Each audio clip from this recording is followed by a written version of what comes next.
हम last stud experiment कर रहे थे और उसमें मैंने आपको डायग्राम्स दो बनवा दिए थे, और उसके अंदर हमने एक पॉइंट नोट किया था कि जब इलेक्ट्रिक करंट फ्लो करता है तो you will find some deflection in the magnetic needle. ठीक है, जो मैग्नेटिक नीडल है उसमें कुछ डिफ्लेक्शन देखने को मिलती है।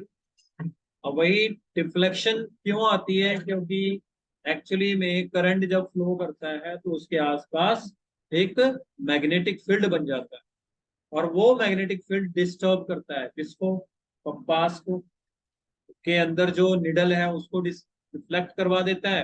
अब वो लेफ्ट साइड करवाता है, राइट साइड करवाता है, उसके लिए एक रूल होता है दैट वी कॉल्ड है स्नो रूल। वो मैं अभी आपके साथ डिस्कस करूंगा, बट अभी फिलहाल आप लिखो इसी में ही आगे एक पैराग्राफ बना के, भी वो कंप्लीट नहीं है तो लिखो, when electric current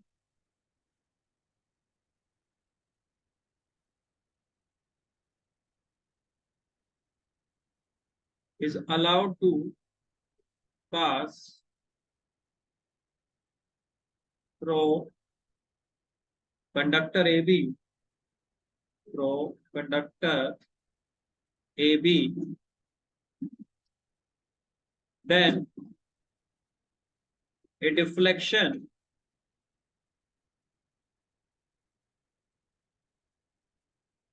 then a deflection will be observed in the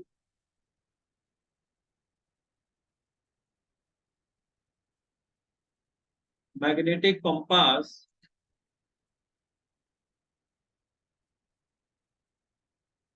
and also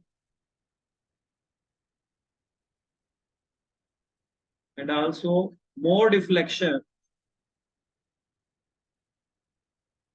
will be observed, and also more deflection will be observed if if the amount of electric current if the amount of electric current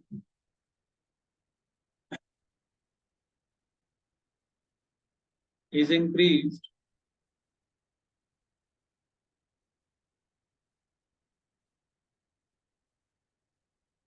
क्या बताया गया है इसमें, कि जब electric current को पास करवाया जाता है कंडक्टर ए बी में से, तो एक डिफ्लेक्शन ऑब्जर्व होती है इसमें मैग्नेटिक कंपास के अंदर। और अगर आप ज्यादा करंट फ्लो करवाते हो तो डिफ्लेक्शन भी ज्यादा हो जाती है। और इसके साथ साथ इसके आगे लिखना, as the direction of current as the direction of current is get reversed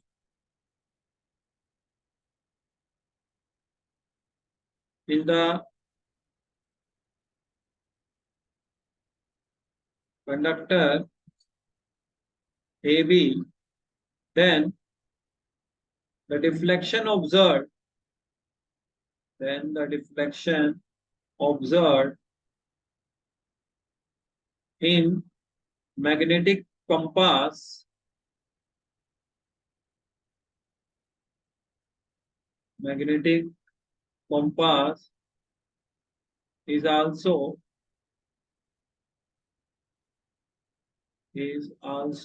get reversed।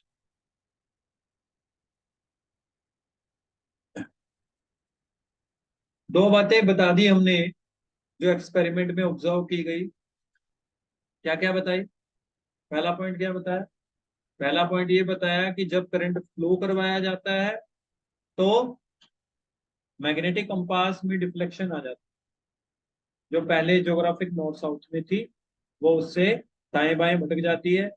और वो ज्यादा डिफ्लेक्ट होगी या कम डिफ्लेक्ट होगी, वो किसके ऊपर निर्भर करता है, वो डिपेंड करता है कितना करंट फ्लो करवाया। ज्यादा करंट फ्लो करवाते हैं तो ज्यादा डिफ्लेक्ट हो जाती है, कम फ्लो करवाते हैं तो कम डिफ्लेक्ट होती है। और दूसरी बात, अगर करंट की डायरेक्शन को पलट दिया जाए, रिवर्स कर दिया जाए, करंट की डायरेक्शन को रिवर्स करते ही रिफ्लेक्शन अगर पहले लेफ्ट साइड में थी, अब राइट साइड में हो जाती है, या अगर पहले राइट साइड में है तो अब लेफ्ट साइड में है। तो इनसे क्या निचोड़ निकाला गया? फ्रॉम द अबव एक्सपेरिमेंट क्या निचोड़, क्या कंक्लूजन निकाला? कि जो कभी भी कोई भी इलेक्ट्रिक करंट जब किसी कंडक्टर में से फ्लो करवाता है या करवाया जाता है, तो उसके आसपास मैग्नेटिक फील्ड बन जाता है। और वो मैग्नेटिक फील्ड का मैग्नीट्यूड और डायरेक्शन किनके ऊपर डिपेंड करता है? कितना करंट फ्लो करवा रहे हो और किस डायरेक्शन में करंट। यही मैंने दो लाइनें ऐड करवानी है इसी के नीचे। देखो, from above experiment, from above experiment, it was observed that it was observed that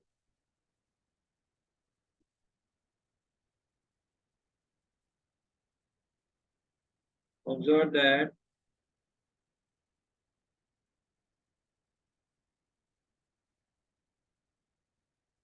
electric current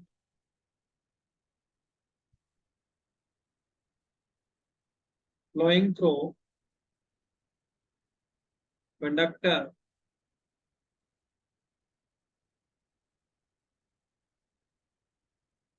may act as source of magnetic field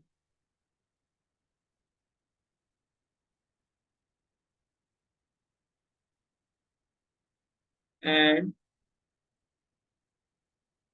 the magnitude का मतलब ताकत उसकी, magnitude and direction of magnetic field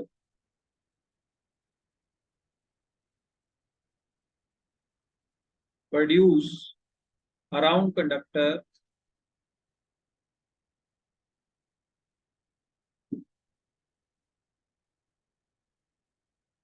ले लो pen, ले लो किसी से, pen है किसी का तो। The magnitude and direction of magnetic field produced around conductor depends depend upon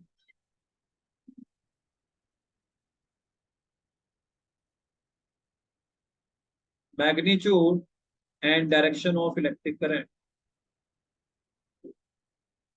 Direction of electric current flowing through conductor.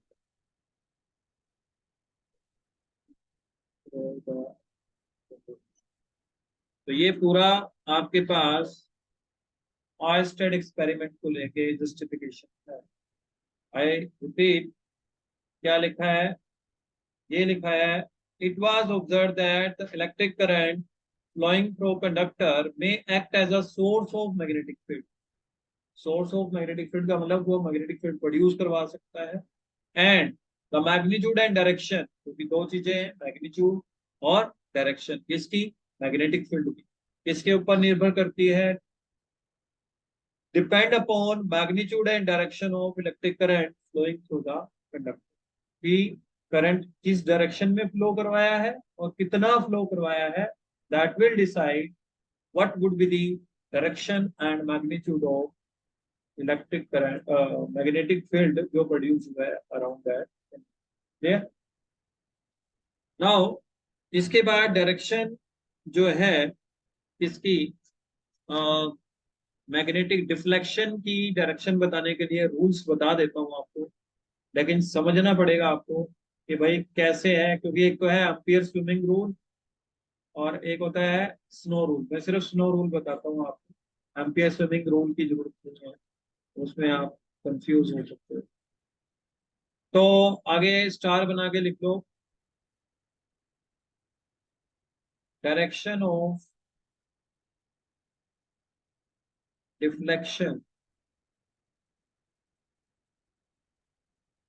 Produce in magnetic compass,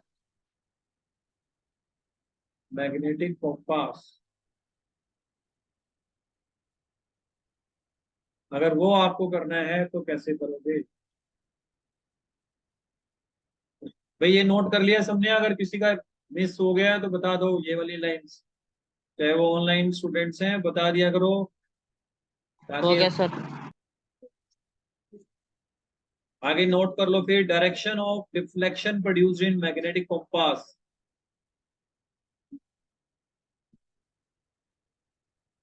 इसके लिए थोड़ा सा इमेजिनेटिव होना पड़ेगा आपको, थोड़ा इमेजिनेशन आपके अंदर, दिमाग के अंदर एक पिक्चराइजेशन क्रिएट करनी पड़ेगी रिगार्डिंग किसके, मैग्नेटिक कंपास। देखिए सबने मैग्नेटिक कंपास सबने देख रखी होगी। और जो मैग्नेटिक कंपास है उसके अंदर एक निडल होती है, आपको मालूम है, लाइक दैट। ये एक निडल है, ये नॉर्थ है उसका और ये साउथ। ठीक है।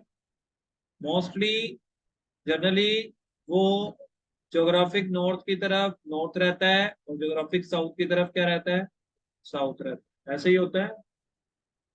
लेकिन अगर इसके आसपास मैग्नेटिक फील्ड बना दिया जाए, आ जाए, तो ये डिफ्लेक्ट हो सकती है। मतलब वो इधर भी घूम सकती है, उधर भी घूम सकती है। अगर 3D में सोचो, अगर मैं आपको जो डायग्राम हमने बनाया था उसके हिसाब से बताऊं, तो उसमें हमने मैग्नेटिक कंपास को ऐसे रखा हो, मतलब अगर आप देखें तो लाइक दैट है। मतलब टेबल पे रखी हुई है आपने, और टेबल पे इस साइड है ज्योग्राफिक नॉर्थ और इस तरफ है क्या है, ज्योग्राफिक साउथ। तो ये नॉर्थ वाली है और ये साउथ। ध्यान से समझना है तभी आप इसकी जो मैं डिक्टेट करूंगा उसे समझ पाओगे। अगर मान लो इधर नॉर्थ है इधर साउथ है, तो इधर क्या होगा और इधर क्या आएगा? ठीक है, ये अपनी तरफ से मार्किंग कर, नॉर्थ साउथ का पता लग गया। अब कंडक्टर आपने बिल्कुल इसी लाइन में रखा हुआ, कंडक्टर इसके ऊपर ही है ना, इसके ऊपर ही तो कंडक्टर लाई कर रहा है, और उसकी सीध जो बन रही है वो ऐसी ही बन रही है, ऐसी ही है कंडक्टर। और उस कंडक्टर में से करंट गुजर रहा है, तो करंट या तो गुजरेगा कहां से कहां, साउथ से। ऐसा लगेगा कि साउथ से किसकी तरफ जा रहा है, नॉर्थ की तरफ। या फिर करंट आपको लगेगा किधर से किधर जा रहा है, नॉर्थ से साउथ की तरफ। ऐसे थोड़ी जा सकता है, कंडक्टर जब रखा ही ऐसा है तो करंट तो उसमें या तो नीचे से ऊपर की तरफ जाएगा या ऊपर से नीचे की तरफ आएगा। यानी कहने का मतलब साउथ से नॉर्थ की तरफ जाएगा या नॉर्थ से साउथ। ये दो डायग्राम आपने बना रखे हैं, आप चेक करो उस दो डायग्राम, उसमें यही है। अब कुछ, अब जरा ध्यान से सुनो, क्या स्नो रूल स्टेट करता है? स्नो का मतलब यहाँ बर्फ से नहीं। कभी आप पढ़ो और कहो कि हाँ भी स्नो रूल बना दिया कोई बर्फ वाला रूल है, ऐसा कुछ नहीं है। स्नो रूल यहाँ पे है south to north of west. क्या है? S stand for south, N for, O for of, और डब्ल्यू फॉर वेस्ट।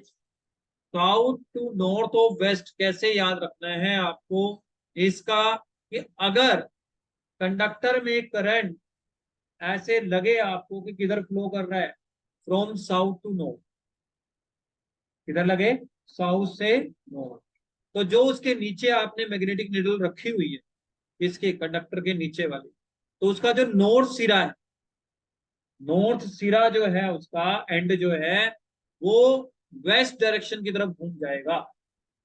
तो पता लग गया किधर जाएगी निडल, इस तरफ जाएगी ना, इस तरफ।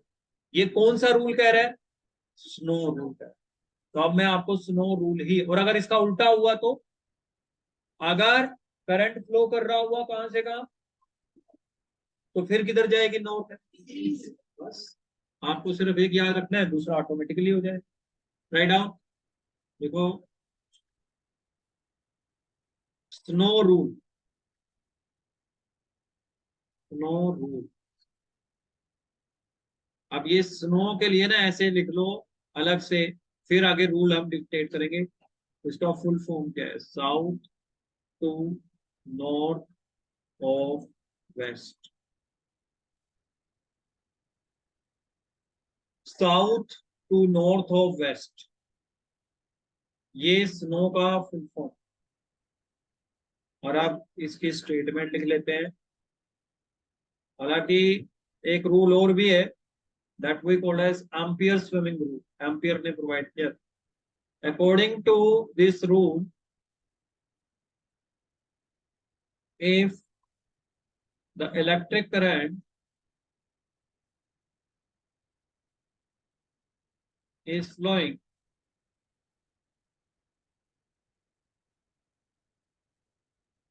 through the conductor from south to north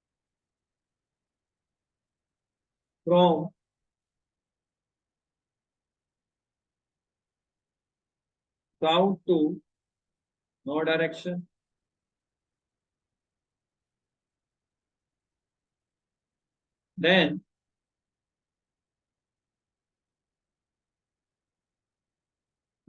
north end of the magnetic needle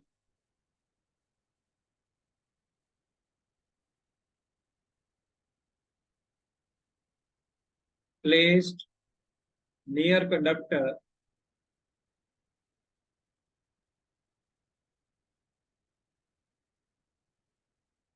reflect toward west direction.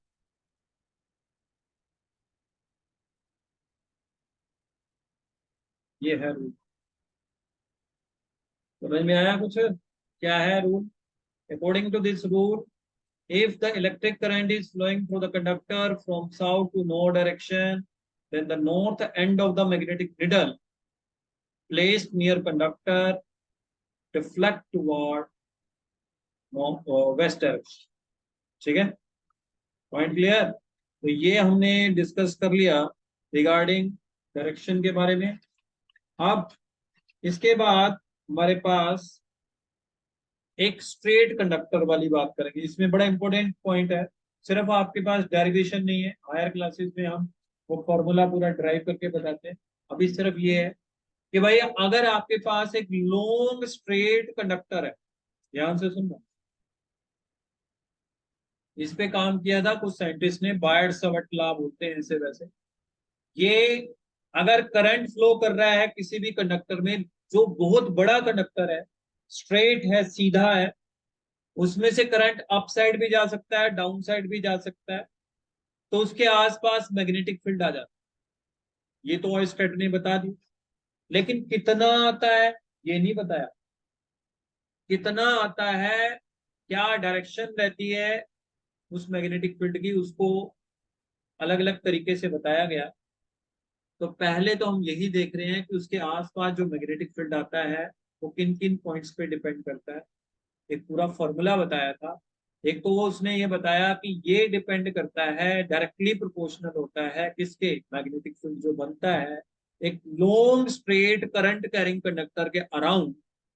अगर कोई एक पॉइंट ले लोगे तो वहां पे अगर चेकआउट करोगे तो वो डिपेंड किसके ऊपर करेगा, वही हमने यहाँ पे डिस्कस कर, और डायरेक्शन भी डिस्कस कर।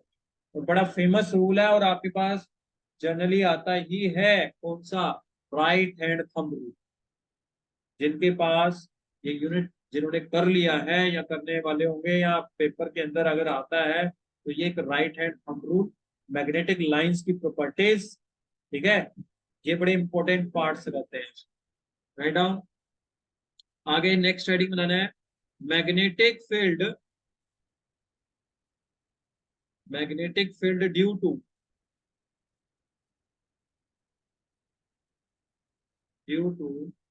a long straight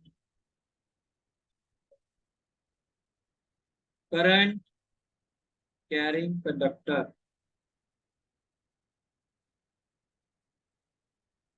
Magnetic field due to a long straight current carrying conductor। ये हेडिंग बना।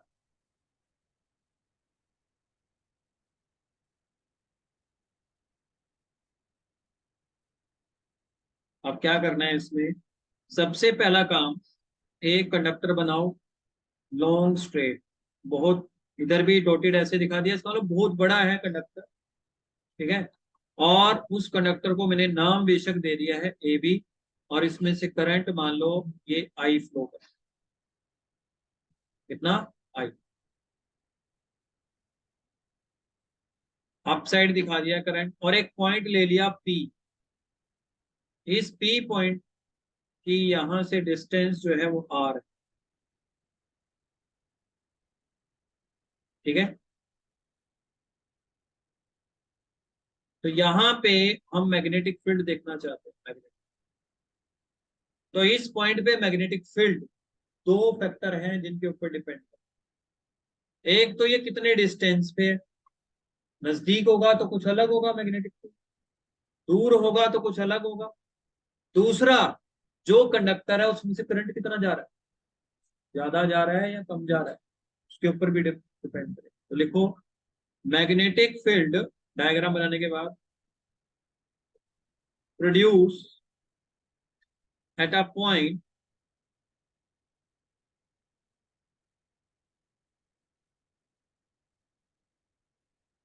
Near a current carrying conductor, current carrying conductor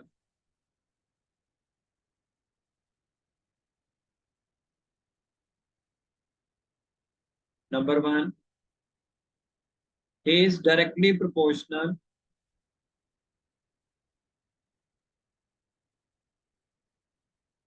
is directly proportional to the amount of electric current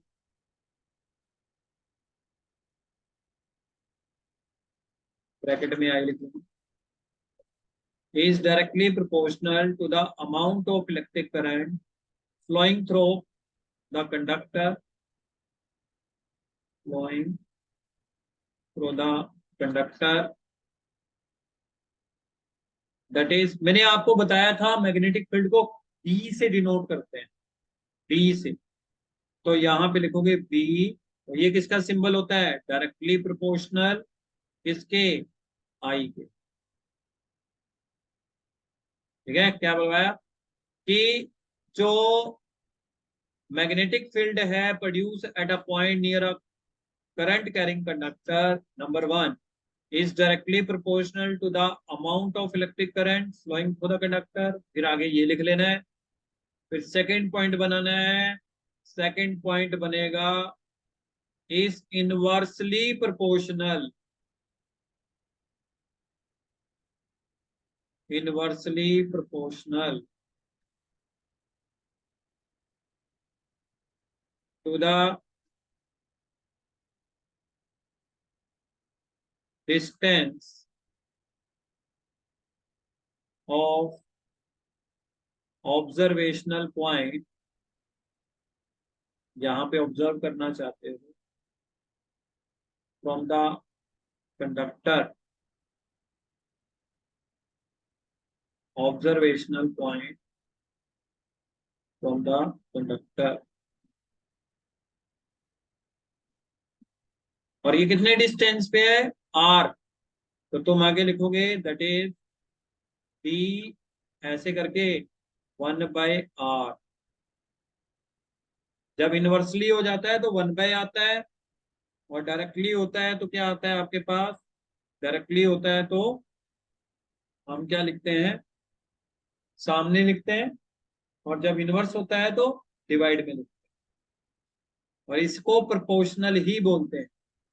सामने कोई चीज आएगी तो बोल देंगे directly proportional, और अगर 1/, में आएगा तो ऐसे नहीं बोलेंगे P inversely proportional to 1/r, ऐसा नहीं।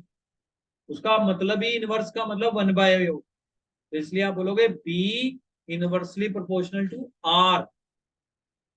समझ में आई बात, कहीं ये बोलते हैं सभी B inversely proportional to 1/r। तो भाई अगर आप 1/r के इनवर्सली प्रोपोर्शनल है तो उल्टा बन गया, उल्टा अगर 1/r का करोगे तो डायरेक्टली बन जाएगा वो।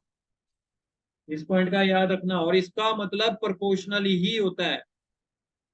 इसका मतलब ये नहीं है कि हाँ ये डायरेक्टली है, वो तो तुम्हें पता लगता है सामने वाली चीज है तो वो डायरेक्टली, जो डिवाइड वाली है वो इनवर्सली। तो अब आगे लिखो, डायरेक्शन के लिए हम बात करते हैं। Heading now, the direction of the magnetic field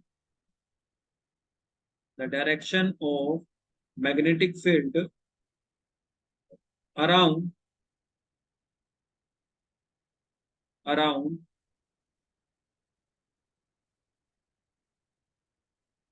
a straight around a current carrying around a current carrying straight conductor. The direction of the magnetic field around a current carrying straight conductor is given by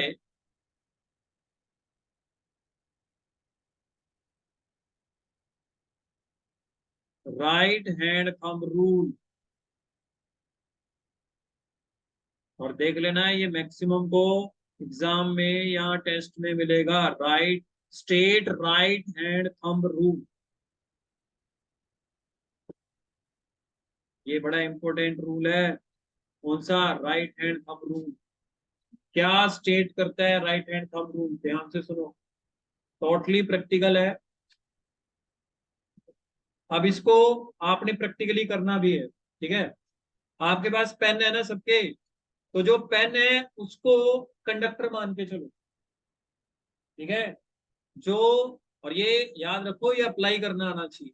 और अब आगे आप करोगे Fleming का left hand rule, उसको भी apply करना आना चाहिए। ये कंडक्टर है अगर, तो इसमें दो तरीके हो सकते हैं करंट फ्लो करवाने के। अपने सामने उसको रखोगे अगर, या तो उसमें करंट बोर्ड से, मतलब अगर आप देखें बॉटम से टॉप की तरफ जा रहा होगा, ऐसा इमेजिन कर सकते हो, या फिर ऊपर से नीचे की तरफ करंट जा रहा हो। अब आपने क्या करना है, अपना राइट हैंड जो पेन पकड़ना है वो लेफ्ट हैंड में पकड़ो, सामने रखो, और उसके बाद, ठीक है, अब आपने अपने राइट हैंड से उस पेन को होल्ड करना है। लेकिन होल्ड करने का तरीका सुनो, होल्ड ऐसे करना है राइट हैंड से कि आपकी उंगलियों का घुमाव, उंगलियों का घुमाव यानी कि कर्लिंग ऑफ द राइट जो फिंगर्स हैं वो ऐसा होना चाहिए कि पहले थंब देखो, थंब, वो थंब आपका रहे जिधर करंट फ्लो कर रहा है, उसको होल्ड ऐसे कर लो कंडक्टर को अपने हाथ में कि जो थंब है वो किसकी तरफ रहे, जिधर करंट जा रहा है। ऊपर की तरफ जा रहा है तो थंब ऊपर रहना चाहिए, नीचे की तरफ आ रहा है तो थंब नीचे रहना चाहिए, लेकिन उसको होल्ड कर लेना है, पकड़ लेना है उस कंडक्टर को।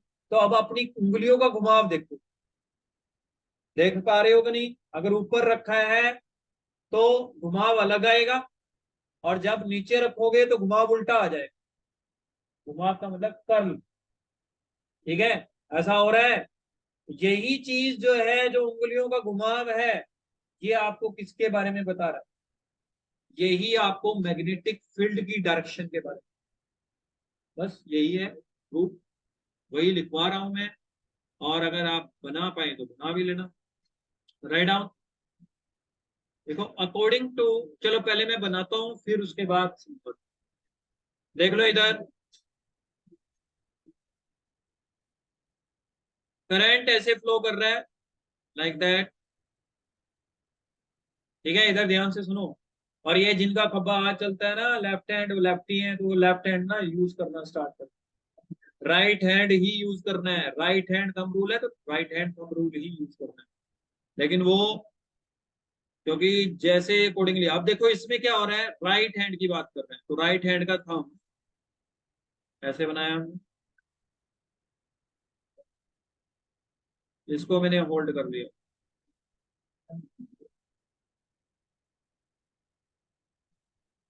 Like that. तो इसमें थंब जो है वो अपवर्ड डायरेक्शन में है, करंट के लो, जिधर करंट फ्लो कर रहा है।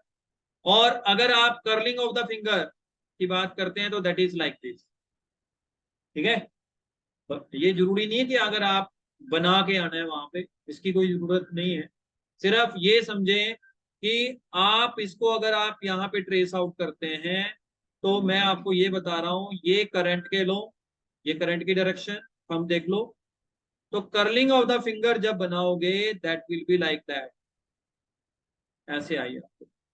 तो यहाँ पे एरो बना देने हैं। ये करंट की डायरेक्शन नहीं है, मैग्नेटिक फील्ड की डायरेक्शन। इसकी मैग्नेटिक फील्ड की डायरेक्शन, ये करंट की है और ये मैग्नेटिक फील्ड की है। बना लो अगर बना सकते।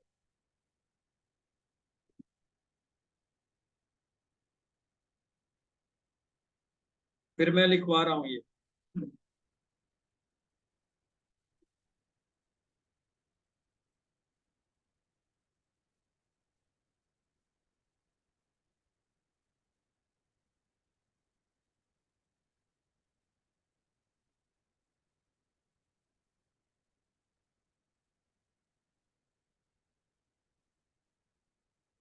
ऐसे ही आप रिवर्स ऑर्डर में भी कर सकते हैं। अगर हम नीचे की तरफ रखोगे तो कर्लिंग आपकी रिवर्स हो जाएगी।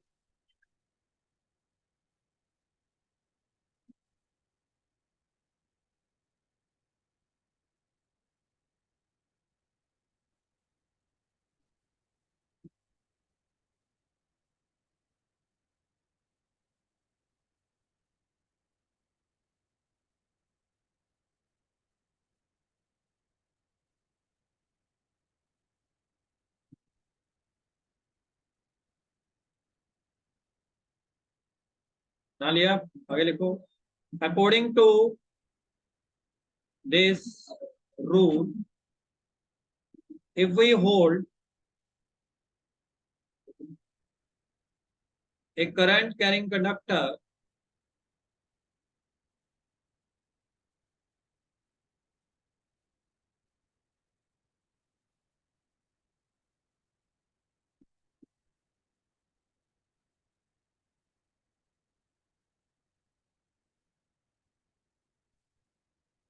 according to this rule, if we hold a current carrying conductor in our right hand,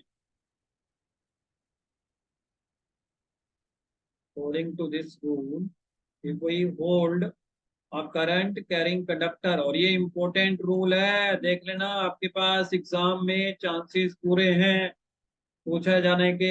right hand thumb rule को स्टेट करो। तो आपने क्या लिखना है? According to this rule, if we hold a current carrying conductor in our right hand in such a manner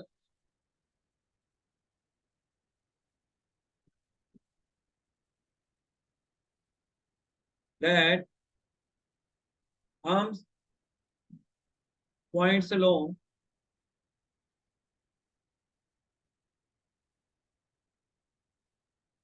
the direction of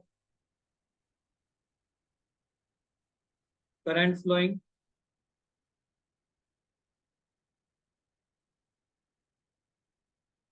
then the curling of finger, curling का मतलब समझ गए ना, घुमाव, उंगलियों का घुमाव। then the curling of fingers around conductor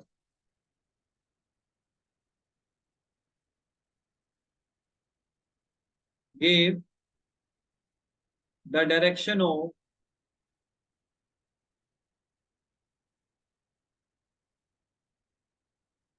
magnetic field।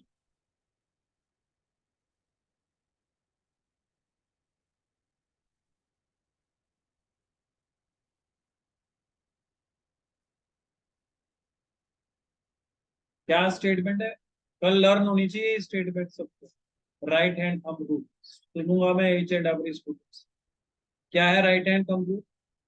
According to this rule, if we hold a current carrying conductor in our right hand in such a manner, thumbs जो है वो किसके अलोंग रहे? Points along the direction of current flowing. Then curling of the fingers around the conductor gives the direction of magnetic. कुछ हुआ दिमाग में? Clear हुआ? क्या बताया किसके लिए यूज करते हैं?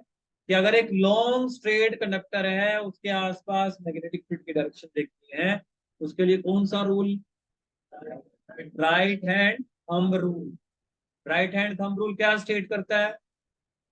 बोलो, एक बार पढ़ के ही बोल दो। According to this rule, if we hold a current carrying conductor in our right hand in such a manner, हम points along the direction of current flowing, then the curling of the finger of direction of magnetic field. ठीक है, जो अब भी शर्मा रहे हैं ना बोलते हुए, वो बाद में भी तंगी ही रहेंगे। ये ना सोचो कि हाँ भी बोलने से क्या होगा, साइड वाला जो है हंसना स्टार्ट कर देगा ये बोल रहा है। यूं तो आप बोलते ही हो, लेकिन यूजलेस ज्यादा बोलते, यूजफुल कम बोलते। ठीक है, तो ये आज का लेक्चर हम यहीं तक ही रखते हैं। कल हम सर्कुलर कॉइल की बात करें कि जैसे स्ट्रेट कंडक्टर है तो मैग्नेटिक फील्ड कैसे बनेगा।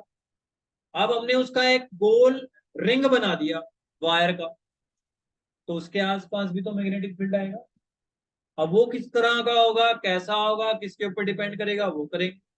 फिर हम स्प्रिंग की तरह बना देंगे वायर को ना, कैसे बना देंगे, स्प्रिंग की तरह। और वो जो स्प्रिंग की तरह बनता है उसे सोलिनॉइड बोलते हैं। क्या बोलते हैं, सोलिनॉइड। और वो उसके कारण वो ज्यादा इंपॉर्टेंट है, उसके कारण मैग्नेटिक फील्ड कैसे बनता है।